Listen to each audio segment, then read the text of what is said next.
নমস্কার বন্ধুরা, সবাই কেমন আছো? তো আশা করি সবাই ভালো আছো, আমিও ভালো আছি। প্রতিদিনকার মতো আজকেও একটা নতুন ভিডিও নিয়ে চলে এসেছি তোমাদের কাছে।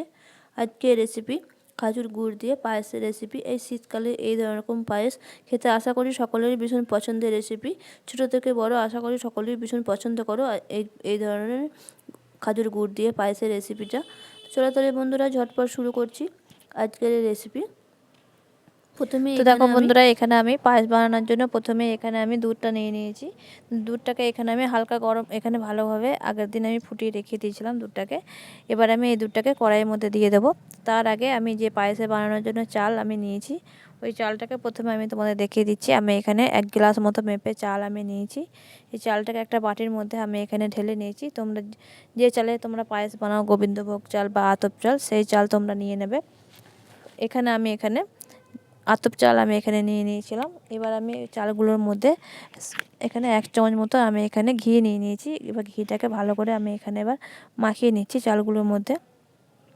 তা তোমরা এখানে যতটা পরিমাণ বানাবে সেই অনুযায়ী তোমরা এখানে চাল নিয়ে নেবে।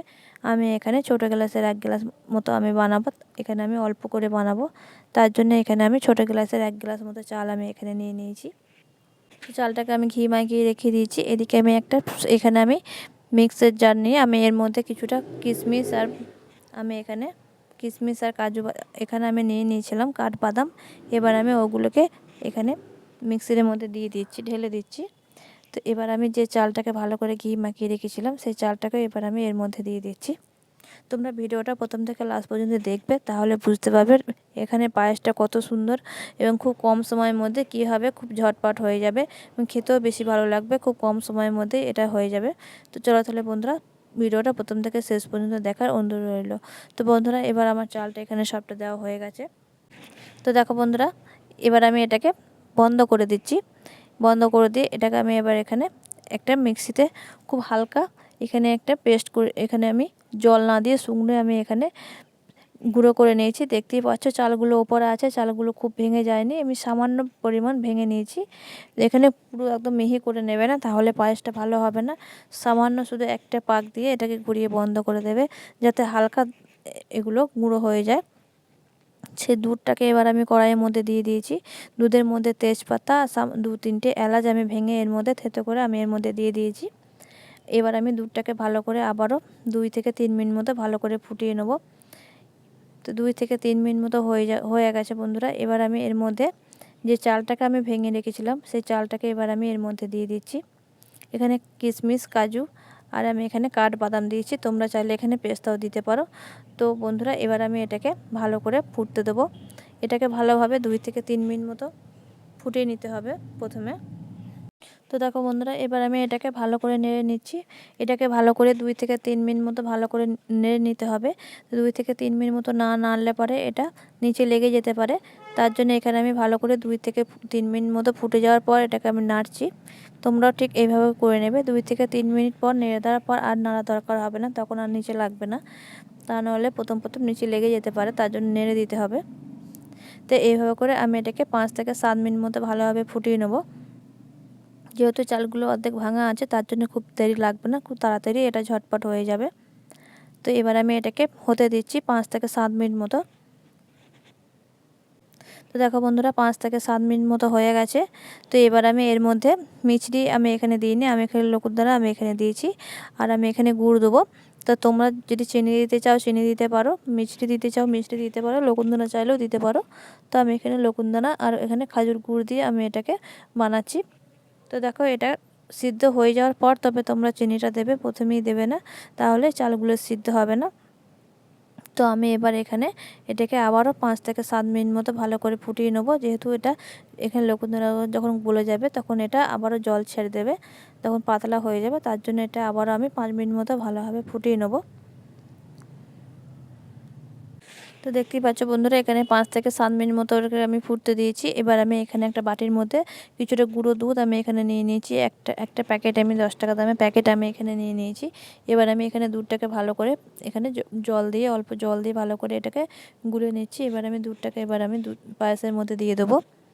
এটা হওয়ার কিছুক্ষণ আগে আমি দিয়েছি।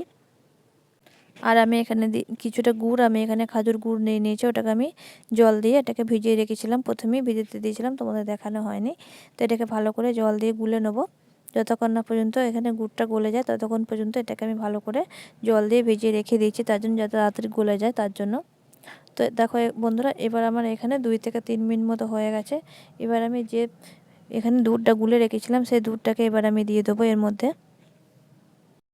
এবার আমি এখানে দুধটা দিয়ে দিয়েছি। দুধটা দেওয়ার পর এবার আমি এখানে যে গুড়টাকে আমি এখানে জল দিয়ে রেখে দিয়েছিলাম সেই গুড়টাকেও আমি এখানে এবার দিয়ে দিয়েছি। এবার আমি এটাকে ভালো করে ফুটিয়ে নেবো আবারও 1 থেকে 2 মিনিট মতো। 1 থেকে 2 মিনিট মতো ফুটে যাওয়ার পর এটাকে এবার আমি এবার এটাকে ঠান্ডা করতে রেখে দেবো। তো দেখতেই পাচ্ছ এটা কত সুন্দর ঘন হয়ে গেছে। আর এখানে 2 থেকে 3 মিনিট মতো আমি এটাকে আবারও ফুটিয়ে নিয়েছি। তো বন্ধুরা, শীতকালে এরকম খাজুর গুড় দিয়ে পায়েস কারা কারা খেতে পছন্দ করো অবশ্যই আমাকে কমেন্টে জানাবে। আশা করছি সকলেই ভীষণ পছন্দের রেসিপি, ছোট থেকে বড় এটা সকলেই ভীষণ পছন্দ করো বিশেষ করে শীতকালে পায়েস খেতে। তো বন্ধুরা, আজকের রেসিপিটা তোমাদের কেমন লেগেছে সেটা অবশ্যই আমাকে কমেন্টে জানাবে। এবার আমি নামানোর আগে এবার আমি এটাকে উপর থেকে কিছুটা কাজু আর কিশমিশ আর আমি এখানে কাঠবাদাম উপর থেকে আমি এখানে ছড়িয়ে দেবো। এবার আমি উপর থেকে কিছুটা কিশমিশ আর কাজু আর কাঠবাদাম উপর থেকে ছড়িয়ে দিয়ে এটাকে এবার আমি নামিয়ে নিয়েছি। নামিয়ে নিয়ে এটাকে আমি ঠান্ডা করতে রেখে দিয়েছি এটা 10 থেকে 15 মিনিট মতো। তো দেখো বন্ধুরা, এইভাবে করে তোমরা বানিয়ে নেবে। এটা যদি তোমরা গরমকালে করো তাহলে তোমরা এটাকে ফ্রিজের মধ্যে ঠান্ডা করতে রেখে দেবে, একটা তুলে নিয়ে একটা পাত্রের মধ্যে, পরে খাবে, দেখবে খেতে ভীষণই ভালো লাগবে। এখন যেহেতু শীতকাল তার জন্য আমি এখানে বাইরে নর্মাল টেম্পারেচারে আমি এখানে রেখে দিয়েছি। তো এটাকে আমি 10 থেকে 15 মিনিট পর আমি এখানে বাটির মধ্যে তুলে নিচ্ছি। দেখতেই পাচ্ছ এখন এটা হালকা গরম আছে। তো শীতকালে এইভাবে পায়েস খেতে কারা কারা পছন্দ করো অবশ্যই কমেন্টে জানাবে। আর আজকের রেসিপিটা তোমাদের কেমন লেগেছে সেটাও আমাকে একটু কমেন্টে জানাবে।